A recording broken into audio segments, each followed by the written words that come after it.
You know this from working with holistic coaches. It's one of the hardest areas because I say this as a former one. It's one Yeah. of the hardest areas to really market yourself because you don't really understand and you get so tied up with what do I say versus I want to just help people and I want to just give things and give and give and give and you don't really focus on the business side. It's really easy to get lost on that. Yeah, that's exactly what I see with my clients too. They have such a great ambitions and they're so like willing to help people, but they don't know like how to really get to the people. Like if I talk to them, they are like so powerful, but if they have to put it out on social media or go to events, they cannot come to the core of the business. And that's exactly where I can help them with and have like it's written out very easily so people really understand what you do and why they should come to you instead of someone else. So it's totally true. Yeah, and it's also Yeah. I'm sure you've seen with your clients that when you first start out in the holistic field, you don't really discriminate in terms of who you welcome into your community, which can be a really dangerous thing. Yes. This is actually funny that you're mentioning it because this is one of the most things I see with my clients that they say, "Yeah, but I want to help everyone." That people are afraid that they choose a niche that they are not allowed to help anyone else that comes to them. But if it feels good, like why not? It's only your target audience and only where you market them.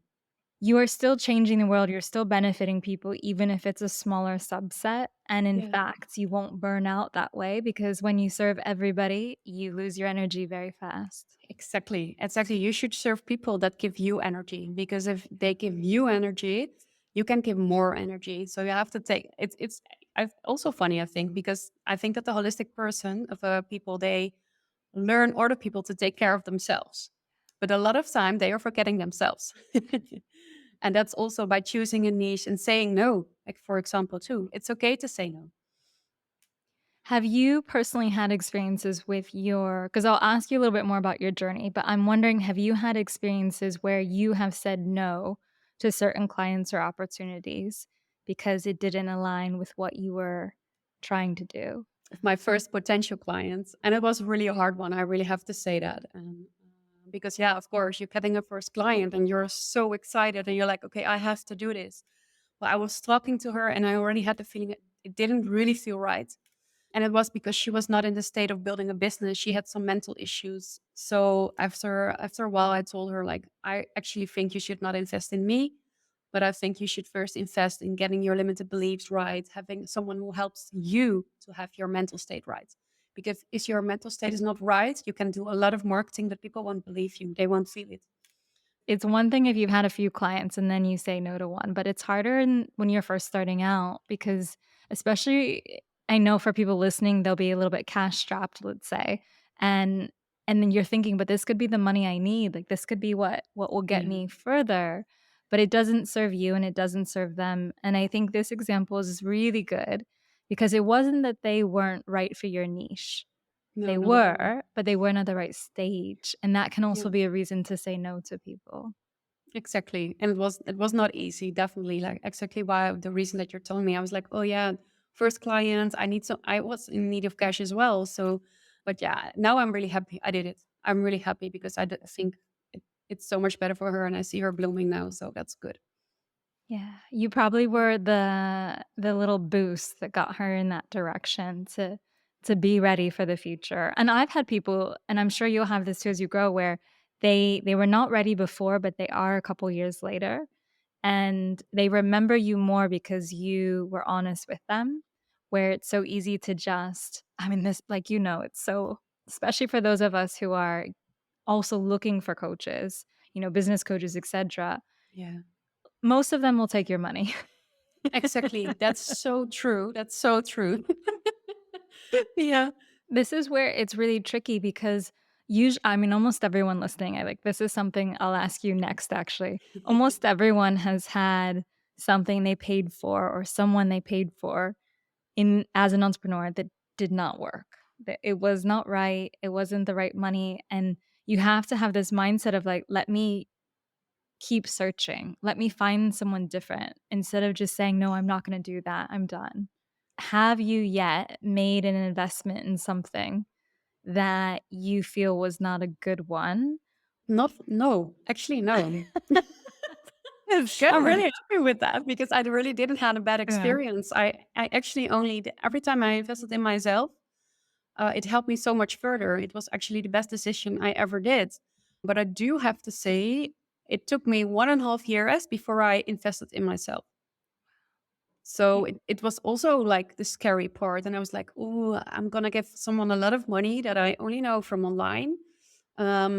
I don't know if I'm ready. I think that's the main thing that's in your head. Like, am I ready? But you're never ready. This is a relevant question too. Is first part is how did you find someone that is helpful to you? And how do people find you? I saw an advertisement of her, and she was actually looking for someone in her team. And I had some. I started to work less hours, and I was like, oh, I want to do some extra on the side, and I actually applied for her team. And then I jumped on a conversation with her, and the conversation was so nice. It was amazing. And she told me, like, you don't have to, you should not be part of my team. You should start for yourself. You have so many knowledge and so many things to do. Just start for yourself. And I was like, yeah, no, I was here to apply for your team. Like, it was not the deal. But it was always already a dream for me. Like when I was very young, I already wanted to start for myself.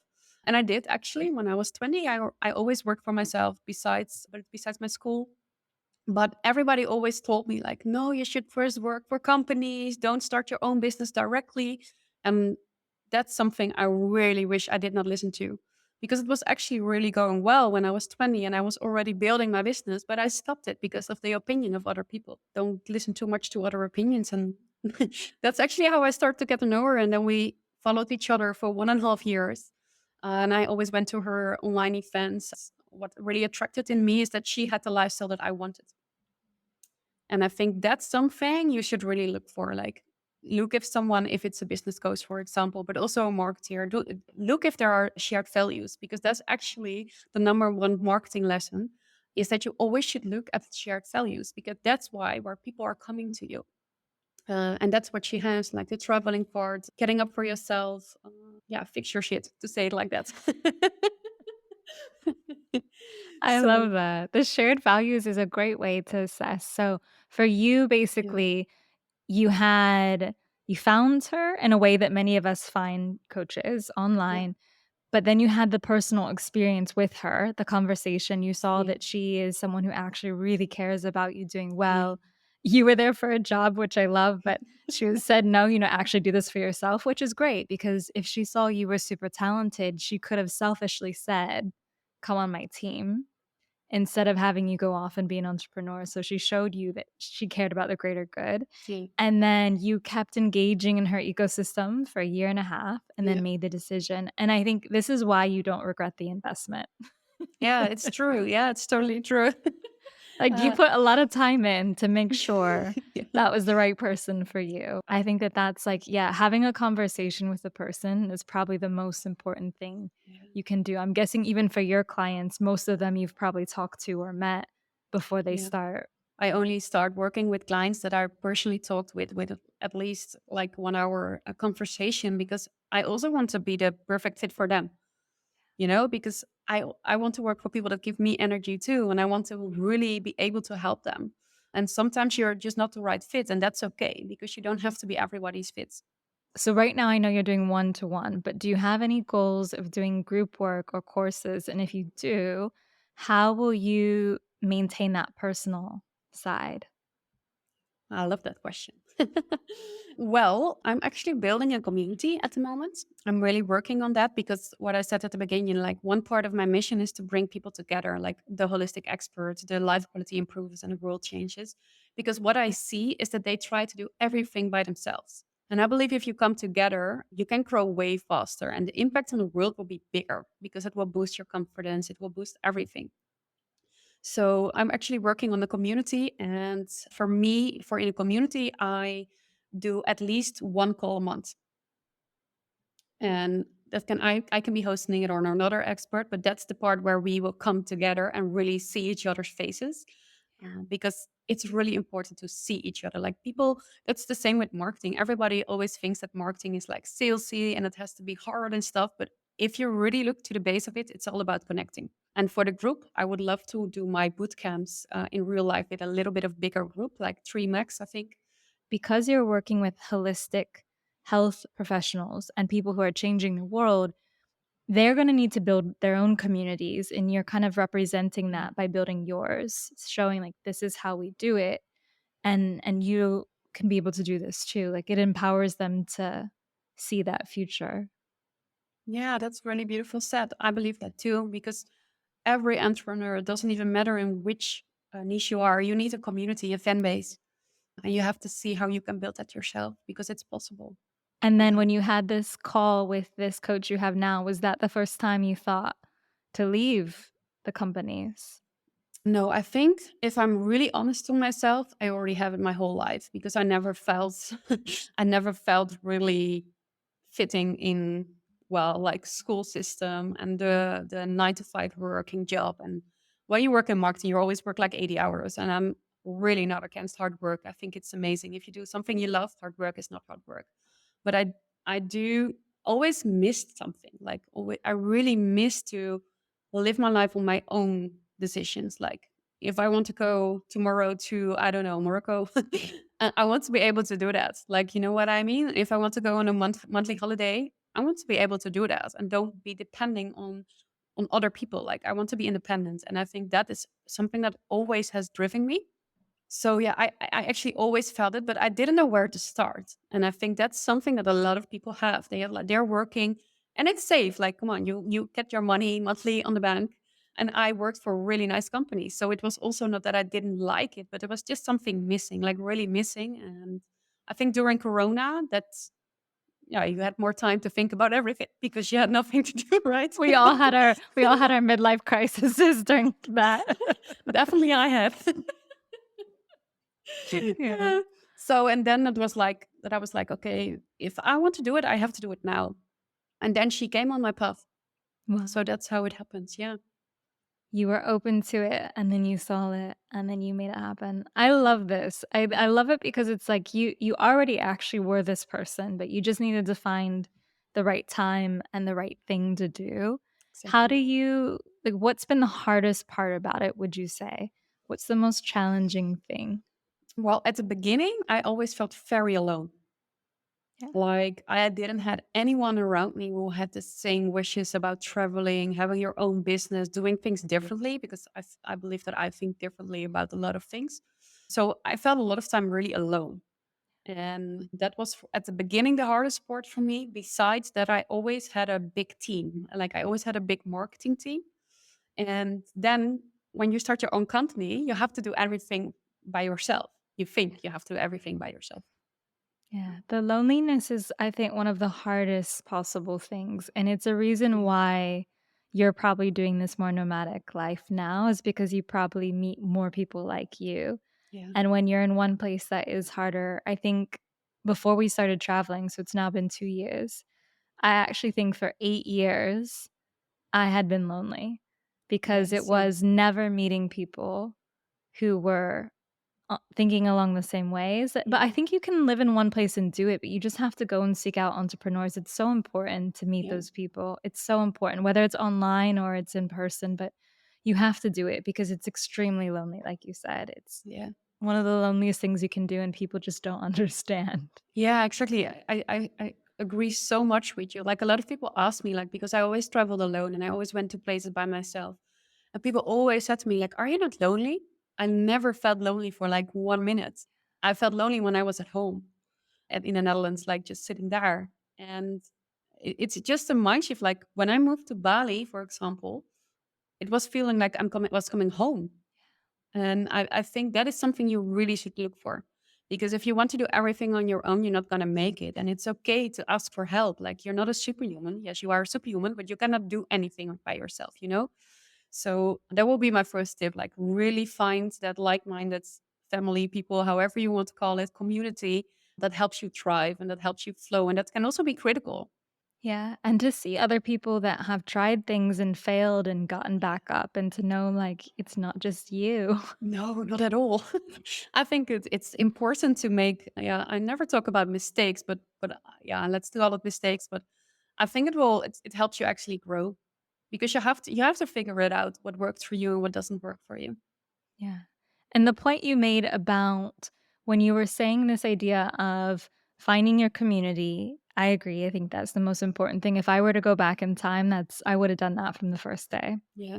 and I think it would have made a huge, huge difference. It's obviously a lot easier now than it was back then, but I think that's the main thing, and then your point about not doing everything. I mean, we're raising hands back here because I have definitely done that. What would you s And I'm still doing it. Yeah, I know, it's like we know not to, but it's so hard. What do you Yeah. think is well, first question is 3 questions, actually. One Yeah. question is, what are you outsourcing now? What do you want to outsource? And what do you recommend outsourcing? And by outsourcing, it can also be because as you're beginning, you have to be good at sales, you have to be good at marketing, but you also have to build your own business and you don't know now how because you never did it before. Like you have to do administration, you have to make up contracts. There's so many things you have to do. And I think if you're in a community, you can just outsource a question. You know what I mean? And I think that's the first thing that you should do when you start your journey. Like find that community, go inside there and ask like how other people did it. So you don't have to figure out everything yourself because it's not necessary because like you said like a few minutes ago, a lot of people have been going through the same. So they already know how to make contracts. Like use it from them. And the next time you help them. And I think that's the first thing about outreaching, of outsourcing, I mean. And what I do know, yeah, I do use ChatGPT, but not to build my strategies because I still believe in the power of connecting and doing things yourself and being authentic, especially for the holistic area where I'm working in. But it does help me to do like things that I don't really like helping me making emails, or it's more my brainstorm partner. Let's say it like that. That's what I'm outsourcing now. For the rest, I'm still doing everything myself as well. But this is good though, because I hadn't even thought about that, Marloes. Like, it's a great idea to you can outsource questions. You don't have to sit there Googling everything Yeah, desperately trying to figure out and reading yeah, all the forums that never end. Like, it's so much quicker to actually find people who are similar to you, doing similar things, and ask them, yeah, "What did you try?" yeah, What resources have you found? It's really important because you can waste a lot of time just trying to find answers on how to yeah. do something. Yeah, try not to do everything alone. I think that's the thing that's come back to, and that's the beautiful part of working online as well. Because I found, like, I'm back on Facebook. I haven't been on Facebook for so long, but I'm back on Facebook because the Facebook groups there they are amazing. Like, there are so much sweet like females in there that build big businesses and that are helping other people. And even I am also asking about opinions for my community, for example, like what would you like and why? And then I get so much valuable input and that's amazing because that helps me build my business so much quicker than I decided I'm trying to decide everything by myself. Yeah. That's a good point too, like, especially for those listening that are servicing other entrepreneurs. It's great to be in a community too because you get direct feedback on what would those people actually need and Yeah. want Yeah, and what exactly. makes sense, what are their problems. It's a real I mean, you can really join any community, even if you're direct to consumer, you can go as a Yeah. holistic professional, right? If you're a yogi, you can go into yoga groups, like, there's lots Yes. of things you can Yeah. do. Yeah. That's true. Exactly. And if you already have clients or search for them who could be your potential client, that's what I did at the beginning. I was searching for my potential clients and I did a market research call with them.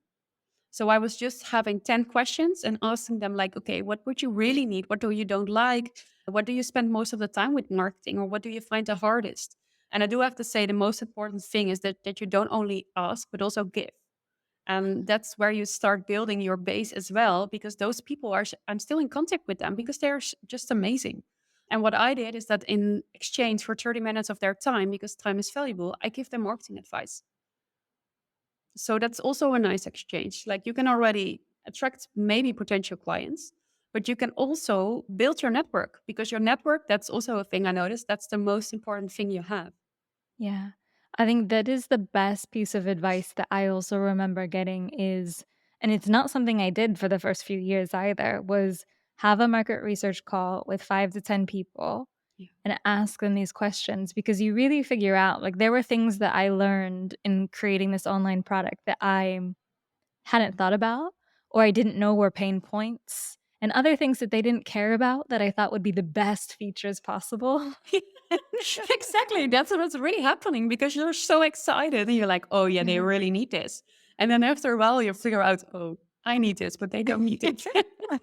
I think it helps definitely to, like, to talk to people about those things. Yeah. What was something that you learned from those calls that kind of helped you craft what you're doing now that you hadn't expected? Was there something that people said that you really hadn't thought about, or maybe it just cleared up even more what you wanted to do?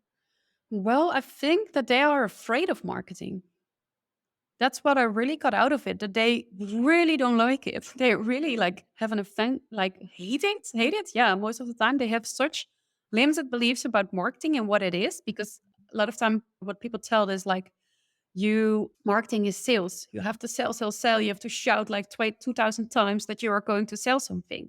But if you go back to the essence of marketing, that's not marketing. Marketing is about connecting, about values and stuff. And I think that's something I didn't realize at the beginning, that I have to take away that fear of marketing, that it can also be fun.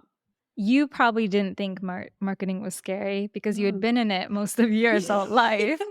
But you Yeah. having these calls, you realize that this is actually a huge stumbling block for people, Yeah. and they're not gonna be receptive to other things I suggest or help them with if Yeah. they don't first tackle this fear, Exactly. and I make it interesting. So, yeah, everyone listening, that's, like, a big thing. Do your 5 to 10 marketing Yeah. research calls, 30 minutes to an hour, however long you can do, because it's the best advice. It really is. It's Yeah. amazing what you get.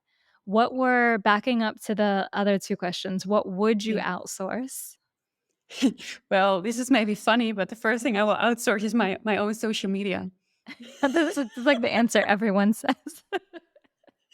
Yeah, it's just for me. It takes a lot of times. I know what I want to post, like the ideas I have, but I just don't like working everything out. Like, Yeah. I'm a strategist. I like to think about ideas, about plans and stuff. But for myself, it's always harder than for someone else, because I always see in other people like all the uniqueness and the qualities and values they have. But for yourself, yeah, you always put it a bit on the sides because you want to help your clients. So to give to someone else, just fix my social media and I will be very happy. I totally sympathize with that. I think that's the thing that most of us would prefer not to be doing. And it's a time sink, right? It's very easy. Yeah, I had this stage of getting caught up in basically being an influencer, trying yeah, to grow social media, but then it took away from time from the business and new offers and prospective clients because there was so much focus just on social media. And I know yeah, this is something that you like, this is kind of an area of what you teach as well, is helping people grow without depending just on social media. yeah, Yeah. definitely. Like, what I hear a lot of times is that people think social media of marketing is social media. So if you're on Instagram, you're doing marketing, but that's not true, actually. Social media is a channel of marketing, something that you can use to do your marketing. Think about what you can do else, because marketing starts with who you are, why you are unique, why people should come to you, like your brand story. And if you have your brand story straight, you're going to take a look like, where are my clients? Like, where are my potential clients? But also, where am I good at? Like, maybe this is a nice one to share. When I started my journey, people were telling me like, okay, you're going to start an online business. You should reach out to at least 50 people a day on Instagram. And I was like, okay, I don't know if I like that, but yeah, I'm going to do it. Let's just try what's going to happen. And I really didn't like it. It drained away my energy. And I was like, is this where all the entrepreneurship is about? And if I have to do this my whole life, I'm not going to be happy. After a while, I think I was talking with someone, and I told this struggle, like, oh, I really don't like the cold outreach and everything. It's just not me. Like, I like connecting with people in real, like see their faces and not trying to be nice on a DM, but at the end, I'm trying to sell something. It's not me. Like, the most important thing is what I like. And I like hosting events. I love bringing people together. I love doing this. So I started, actually, the advice that I give to my own clients. I'm starting to look at other possibilities. And that's when was where I started working with the events, hosting online meetups, what I already did from the beginning. But I love that so much, like helping people there and giving them their knowledge. And that's where actually my clients are coming from. And I did the same thing. It was like, try the 50 DMs. I remember I did one course where someone had been really successful in the fitness space, and his method was spend 4 hours a day in DMs just prospecting. Yeah. And I just thought, and it's a very manipulative script too, right? Like, how do you Yeah. exacerbate their pain, etc. And I just think how can you have good mental health as a person who's doing this for 4 hours a day every day to other people? There is not one way. There are a lot of different ways. And yeah, if you have an online business, I will always say go on social media because you are working online. So your clients will be online. But there are so many other options to do it. You don't only have to focus on social media because if it's not your zone of genius and you're so uncomfortable in front of a camera, one, I would say start learning it because it's an important skill to have. But don't do it as a main focus. Like I know a lot of people that became successful by speaking. Like for example, a lot of people love speaking, but not on camera. Yeah, if you're online, you need it, but you don't have to focus, and you can kinda choose in which way that you do it. If you wanna do events, like you're saying, or if you podcast, like, all this stuff you can do instead. It doesn't have to be straight for social media. Yeah. Last question is for those listening that wanna connect with you, especially people who are in the holistic health space, where can they do that?